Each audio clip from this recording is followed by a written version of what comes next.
lagi. Coba kita mau dengar dari Hierarchy Kingdom dulu nih suaranya Hierarchy Kingdom. Oh, tidak terdengar kalah suara kita sepertinya oleh suara Hierarchy Kingdom yang ada di ujung sana. Dan pastinya Sonic pun di sini tidak kalah semangatnya. Jadi langsung saja, let's go Royal Derby. Ini dia untuk Royal Derby MPL season yang ke-10. Memasuki karena laningnya masing-masing Kairi dan juga Albert.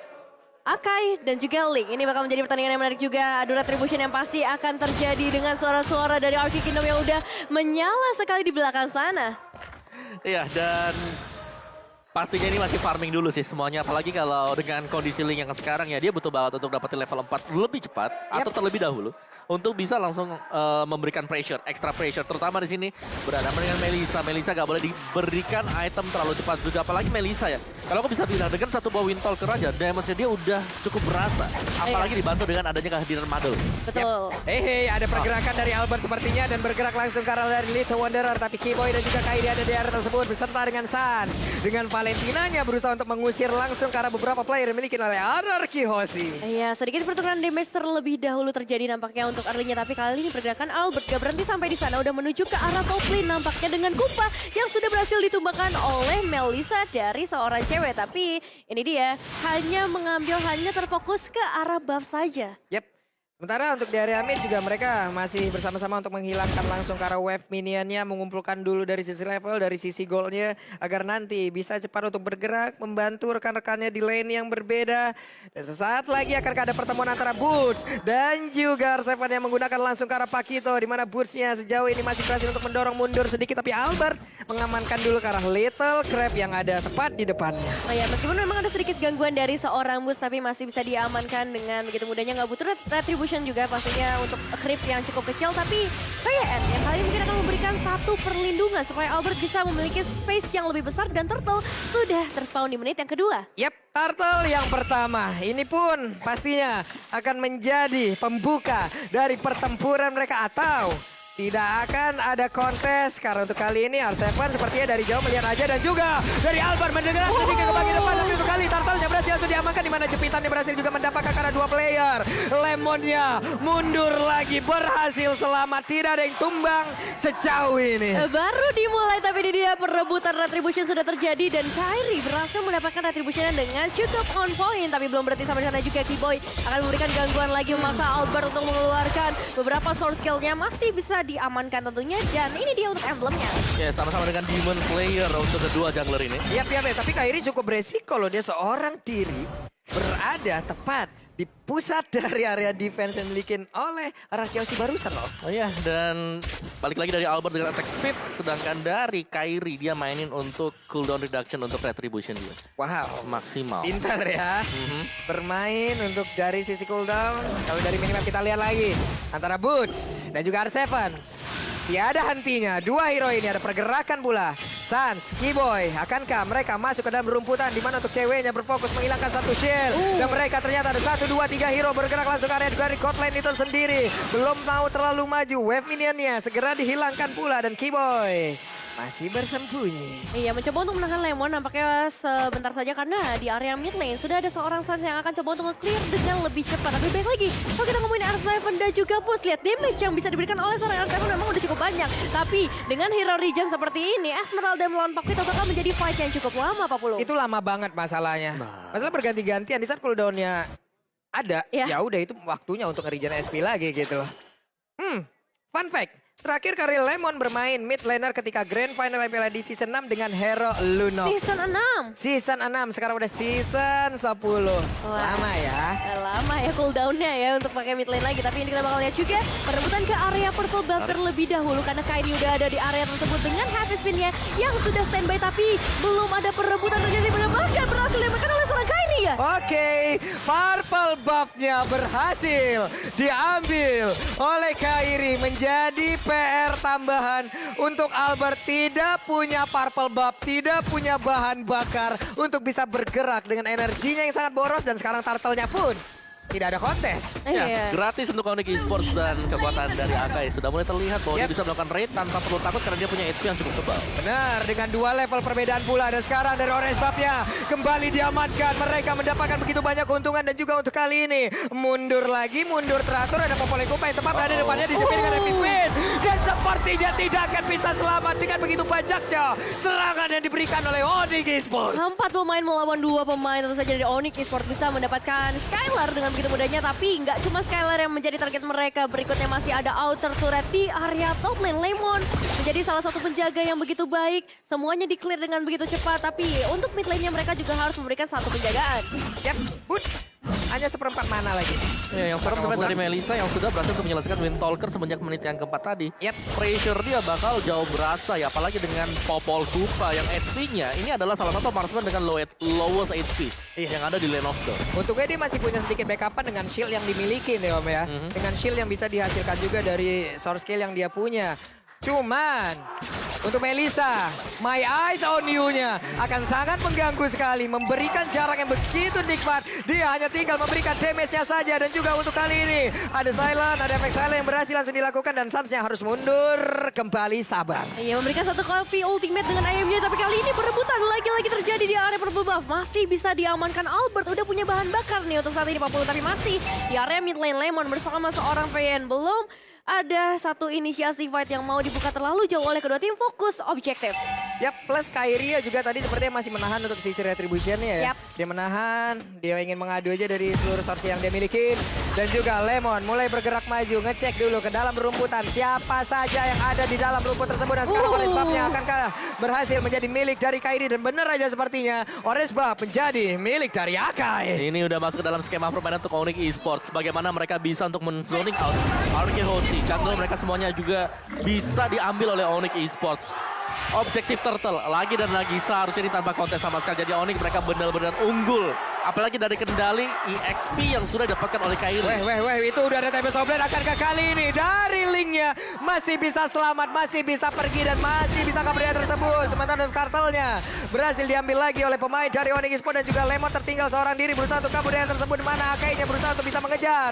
Belum ada body slam, belum ada headbutt, tapi di area mid udah ada satu outer turret berhasil dihancurkan. 100% objektif karena Turtle berhasil diamankan oleh Onyx Esports, tapi RRQ Hoshi gak berhenti sampai di sana. Mereka masih punya kesempatan. Terkenal dengan late game-nya yang begitu galak, mungkin bisa menjadi salah satu jawaban dari RRQ Hoshi. Tapi yang mau potensi late game seperti apa yang bisa dilakukan oleh RRQ Hoshi? Waduh. Split push mungkin salah satu jawabannya, tapi ini juga cukup berbahaya. Apalagi Albert kalau memang dia harus melakukan split push, dia harus berhati-hati dengan efek kejutan-kejutan. Semisalnya kalau ada Matilda yang mencoba untuk mengejar. Waduh, itu dia Cycling Eagle memaksa Tempest of Blade agar bisa keluar defense shot. Dia pergi ke arah yang lain, masih bisa selamat, tapi di area yang lain udah Devipsin langsung aja berhasil menjepit ke arah R7, tapi R7-nya masih berhasil lari. Iya, kita udah melihat pergerakan dari seorang Kibo yang begitu agresifnya. Circling Eagle bisa banget menabrak ke arah seorang Albert. Bahkan satu outer turret ditambahkan lagi. Bagi teman-teman dari Onyx Esports, Kibo belum berhenti sampai sana. Mencoba untuk memberikan sedikit gangguan dan distraksi untuk teman-teman RRQ Hoshi. Oke, menit 8 coba lihat poin killnya. 1-0.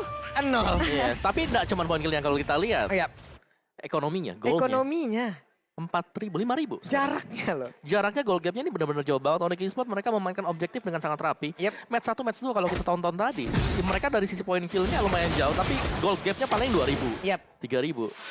Tapi kalau yang sekarang Onyx mereka benar-benar bisa mengendalikan karena mereka sanggup untuk nyebrang masuk ke dalam jungle dari RQ Hoshi dengan cukup nyaman dengan hero yang dipakai oleh Kyrie sekarang adalah Akai.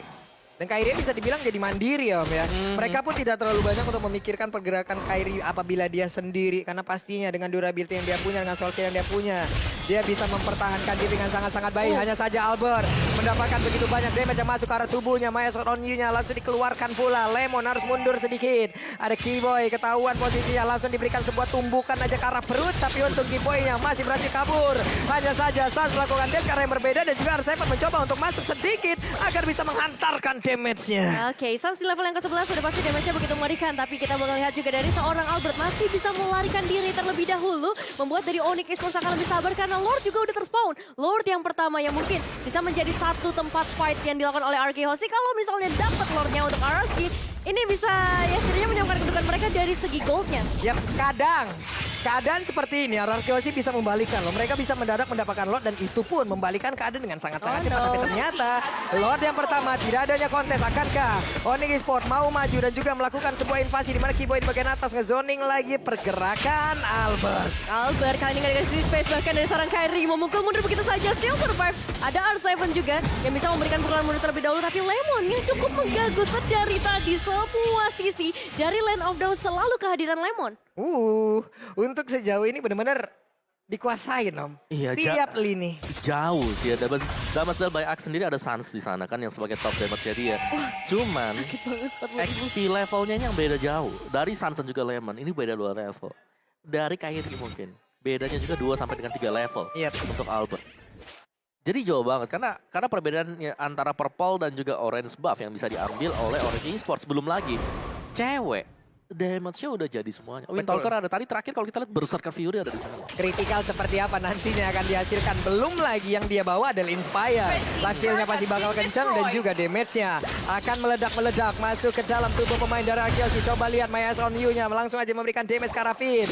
Finn harus mundur sedikit ke bagian belakang dan Kyrie-nya beserta dengan player yang lain mencoba untuk perlahan tapi pasti masuk ke dalam area pertahanan yang dimiliki oleh RRQC. Menuju ke arah Bistro tapi kali ini masih bisa ditahan semua, memberikan satu penjagaan yang luar biasa dari RRQC. Belum perhatikan minion wave-nya akan segera mereka ke altar terbuka, tapi Albert masih survive dengan adanya hard guard yang dibuka juga. Lemon di bagian belakang, tembak obatnya memang Sonic karena beberapa pemain tapi gak ada damage. Ya terasa yang bisa masuk ke dalam tubuh dari Onyx Esports dan R7 sendirian di sana. Gak ada backupan damage dan membuat R7 harus hilang untuk pertama kalinya. Oke, 2 player hilang Om Wawa. 3-0 adalah point kill sementara. Nice response tadi yang dilakukan oleh Sans. Dia membalaskan Cold Altar langsung juga Cold Altar aktif dari Valentina. Oke, mereka sepertinya udah mulai panas. Udah siap untuk memaksakan apa yang mereka inginkan, yaitu kemenangan di game yang pertama. Kenapa? Karena sudah mulai berkumpul seluruh hero dari Onyx Esports, tapi mereka lebih memilih untuk mundur terlebih dahulu. Ada utility di tempat yang lain yang bisa mereka ambil. Gila, ini stabil banget buat Onyx Esports. Tidak terlalu memaksakan untuk langsung naik melakukan end.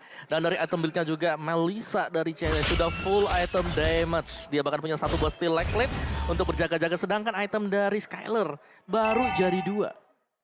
Tidak bisa mengejar damage dari cewek. Jadi cewek udah terlalu jadi banget. Belum lagi coverannya dia, Clock of Destiny, Lucky Stranger, Holy Crystal.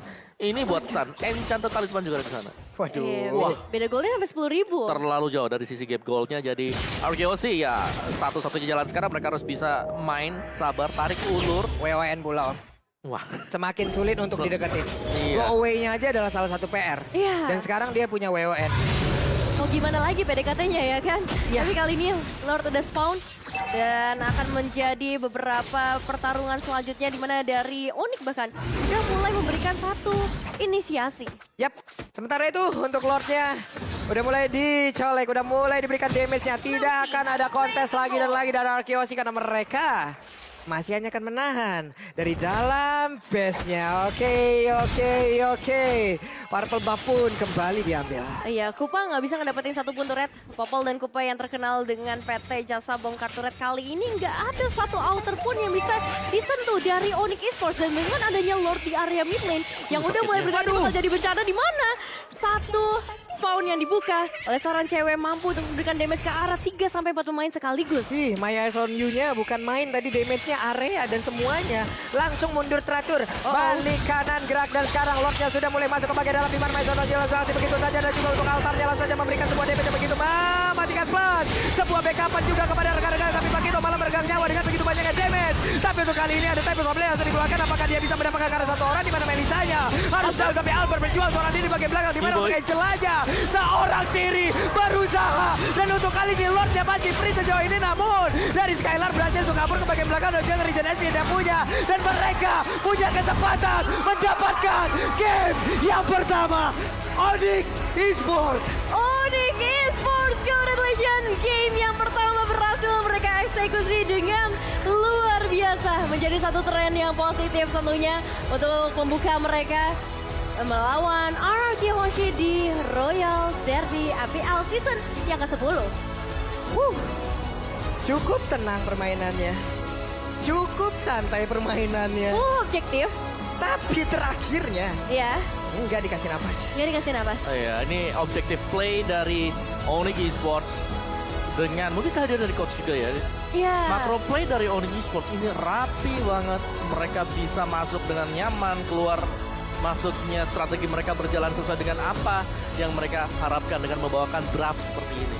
Ya, mereka nggak buru-buru, mereka nggak cari eliminasi, tapi Gak ada lihat sama sekali. 3 turtle berhasil diamankan, nggak ada kontes bahkan Om Wawan. Ya 1-0 dari sisi poin kill-nya tadi. Iya, Tapi dari goal gap-nya 5.000. Berarti mereka dapat platingan gold, iya. mereka dapetin yang gold. Ya mereka dapat semuanya, mereka pressure-nya dapat. Dan itu membuat dari RQ Hoshi mereka nggak bisa nabrak juga. Karena secara lu kalah item, kalah level, ya cukup mudah. Belum lagi dengan adanya Akai di sini, heavy spin-nya yang bakal mengacaukan siapa yang bakal menabrak. Dan Melissa yang bebas bergerak dari belakang di cover oleh Keyboy. Ini Popol Kupa nggak dikasih main